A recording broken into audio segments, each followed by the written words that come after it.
Hello, this is TGC Requiem with a deck tech for Grixis Jund. Grixis Jund? Is this a 4-color deck? No, it is not. This is actually essentially Jund with blue instead of green. And so essentially, I guess we should talk about what you're giving up. You're giving up Abrupt Decay, Maelstrom Pulse, Tarmogoyf, Scavenging Ooze. Anything else that I'm missing there? Feed the Clan out of the side. That's about it. Anyway, you're giving that up for blue. And the big reason you're giving up for blue is Jace Vryn's Prodigy. It comes in as a 0/2 creature for 2. Draw a card with the ability to tap, draw a card, and then discard a card. If there are 5 or more cards in your graveyard, exile Jace Vryn's Prodigy, then return him to the battlefield, transformed under his owner's control. He becomes a Planeswalker, Jace, at that point, and you get to +1, up to 1 target creature gets -2/-0 until your next turn. Very similar to Jace Architect of Thought, except it's only 1 creature, which is -2 versus -1/0 for all creatures. -3, you may cast target instant or sorcery card from your graveyard this turn. If that card would be put into your graveyard this turn, exile it instead. In essence, this is a sorcery speed Snapcaster Mage. And then -9, you get an emblem with whenever you cast a spell, target opponent puts the top 5 cards of his or her library into his or her graveyard. So essentially it gives you a win con of milling your opponent out, which pairs fairly decently with his ability to cast cards out of the graveyard. Although, with most Planeswalkers, when you ultimate them, you're also essentially sacrificing them. Anyway, so that's the big piece. The other big piece is Snapcaster Mage. So in essence, you have 8 Snapcaster type effects paired with Kolaghan's Command, which, if you don't know this card's good in Modern, then you've been living under a rock. But basically, return target creature card from your graveyard to the hand. Either of these 2 creatures amongst the others apply. Target player discards a card. Destroy target artifact, very relevant against Affinity and Aether Vial and Tron and other stuff. Kolaghan's Command deals 2 damage to target creature or player. So good against aggro. Just doing 2 damage to 1 creature is not great against aggro, but doing that and making them discard a card for 3 mana is pretty decent against aggro when you're already starting out with Inquisitions and Lightning Bolts. So the difference with this deck and this Grixis deck and all the other Grixis decks are you're really not focusing on blue for counter magic. So you're running a couple remands just to kind of delay your opponent, but really you're not running cryptic commands, you're not running mana leaks, you're not running all the spell snares, etc. And so your goal here is to filter your draws, to create a delve or graveyard that is filled to either delve with Tassiger or Gurmag Angler, or to use your Jace or Snapcaster. Again, Thought Scour leads to Jace flipping very quickly. In fact, if you were to turn 1 fetch Thought Scour, turn 2 fetch Jace, the first time you tap him, which would be turn 3, he's already going to. And I don't think you actually even need another fetch there, you're just going to tap out. So anyway, that's why we're playing blue. Is that good enough to get rid of Tarmogoyf and Abrupt Decay and Maelstrom Pulse? That is to be determined, as those are very, very powerful cards. That being said, this deck has a lot of long game and staying power due to the interaction between Snapcaster Mage and Jace, playing Sorcery Speed Snapcaster with Kolaghan's Command. Liliana of the Veil also pairs really well with Jace and Snapcaster. Each player discards a card. You can discard a card that you then can snap or Jace back. Obviously the other benefits that Liliana already does still exist. The other big benefit is Jace's downtick can recur Inquisitions and Thought Seizes, can recur Serum Visions, terminates Lightning Bolts, again, Kolaghan's commands. Jace can just do a lot of really cool things. And so the deck is just trying to use really a lot of synergy amongst all these cards to defeat your opponent.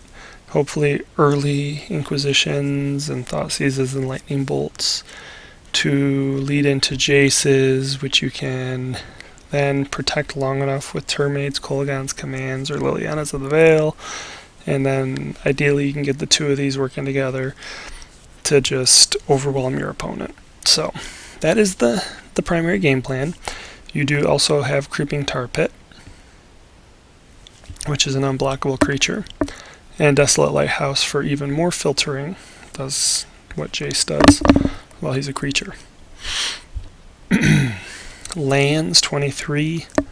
That might be too many. I'm not 100% certain on this. I've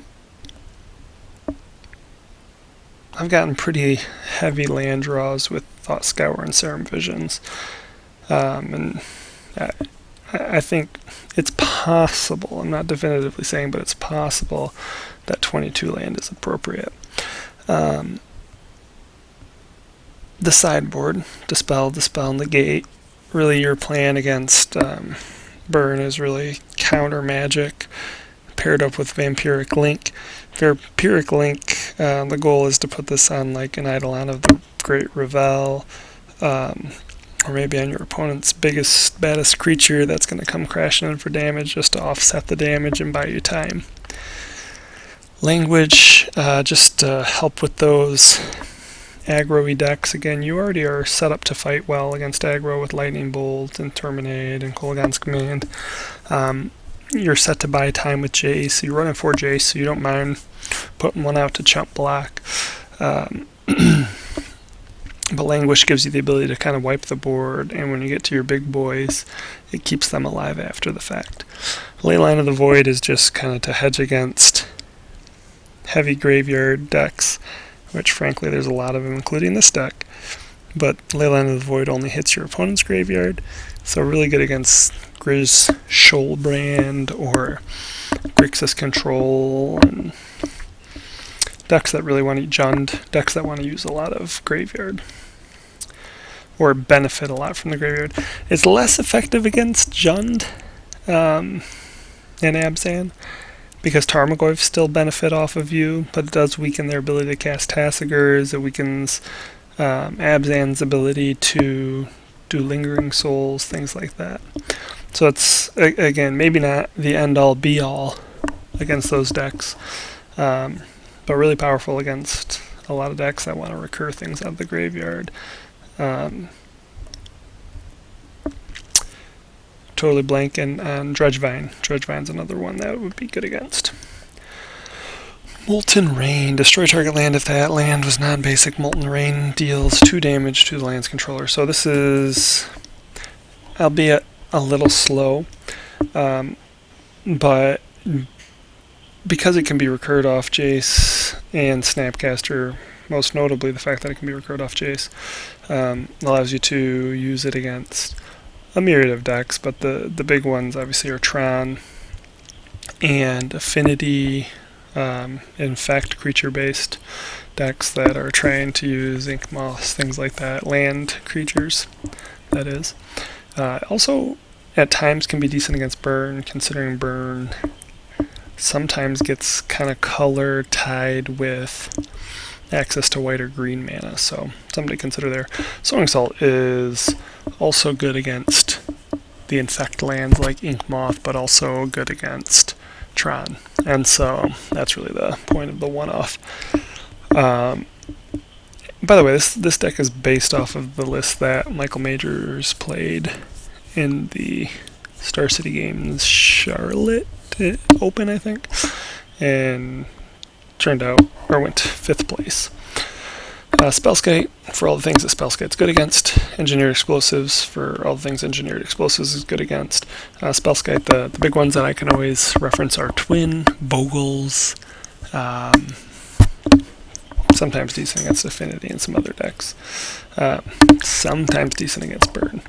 Engineered Explosives, the most common one. Anything really like Naya, Zoo, or Merfolk, things like that, is what Engineered Explosives is good to bring in against.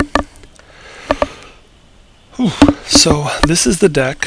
I got probably about 5 or 6 matches in with the deck so far. It feels really powerful. It is kind of slow. I usually don't start recording till about 5 matches in with a deck because I don't want to record and have no idea what's going on. Powerful, a little slow sometimes to win.